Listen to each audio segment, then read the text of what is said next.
ఒక కుంటి వికలాంగుడైన భక్తుడి ప్రేమ ముందు ఆ ఏడుకొండల తిరుపతి బాలాజీ రాజు భోగాన్ని తిరస్కరించాడని మీకు తెలుసా? బంగారు పళ్ళెంలో ఉంచిన 56 రకాల రాజభోగాలు అలాగే మిగిలిపోయాయి. కాని ఆ పేదవాడి మట్టి కుండలో పెట్టిన సరళమైన పెరుగన్నం స్వామి స్వీకరించారు. ఇది తిరుమల దగ్గర ఉన్న కురువా గ్రామంలోని ఒక పేద కుమ్మరి భీముడు అనే భక్తుడి కథ. భీముడు ఒక వికలాంగుడు. రోజంతా మట్టి పాత్రలు చేసి వాటి అమ్మకాలతో వచ్చే కొద్దిపాటి డబ్బులతో అతి కష్టంగా జీవనం సాగించేవాడు. భీముడు తిరుపతి వెంకటేశ్వర స్వామికి అపార భక్తుడు. స్వామిపై అపారమైన భక్తి ఉన్నా తన అంగవైకల్యం వల్ల కొండపై ఉన్న ఆలయానికి వెళ్లటం అతని వల్ల కాలేదు. అందుకే తన చిన్న ఇంట్లోనే భక్తితో వెంకటేశ్వరుని మట్టి విగ్రహాన్ని తయారు చేయడం మొదలు పెడతాడు. ఆ మట్టి విగ్రహానికి ఒక అందమైన రూపమిస్తాడు. తినడానికి అతని దగ్గర ఉన్నది కేవలం చల్లని పెరుగన్నమే. అదే తన చేత చేసిన మట్టి కుండలో పెట్టి కన్నీళ్లతో దేవునికి సమర్పించేవాడు. మరోవైపు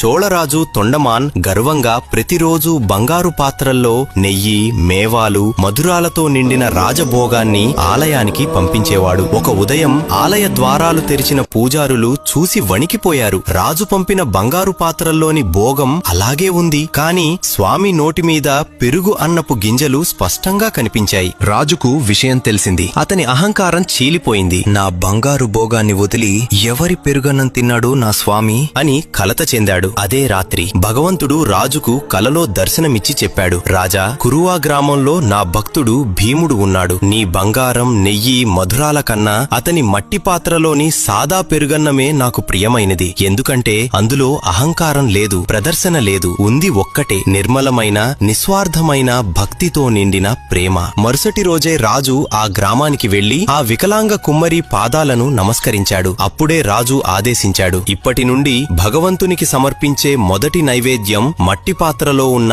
పెరుగన్నమే. ఈ రోజుల్లో ప్రపంచం తిరుపతి లడ్డుకి మంత్రముగ్ధమైపోయింది. కాని శ్రీ బాలాజీ హృదయంలో ఇప్పటికీ అత్యంత ప్రియమైనది ఆ పేద భక్తుడి ప్రేమతో నిండిన పెరుగన్నమే. కామెంట్లో తప్పకుండా జై తిరుపతి బాలాజీ అని రాసి లైక్ మరియు సబ్స్క్రైబ్ చేయండి.